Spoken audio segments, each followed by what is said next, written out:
Hari ni aku datang bengkel special, aku bawa buah tarak. Nak bagi geng-geng kat bengkel ni rasa. Apa rasanya buah tarak? Kalau macam Ijan tak payahlah. Sebab apa Ijan? Wow, lain rasa dia. Orang Sabah saya tahu.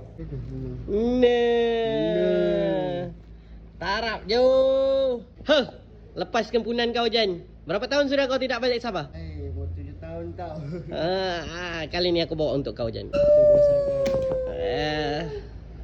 Kau ambil boleh? Ambil lah. Okay, apa rasa dia Anis? Apa rasanya? Sedap. Apa rasa Jan? Rasanya bikin hilang kempunanku. Mak aku Oh, sedap bang. last.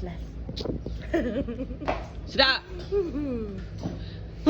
Tak ada suara. Sedap. Sedap.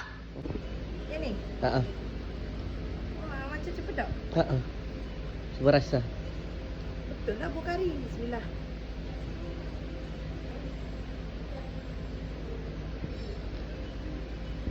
Apa rasa? Dia macam adik-beradik. Cempedak. Tapi dia macam ada masam-masam sikit. Tapi rasa nak makan lagi. Mana sikit. Macam adik-beradik cempedak ah. Kan? Betul lah. Betul. Macam, Kebanggaan orang Sabah.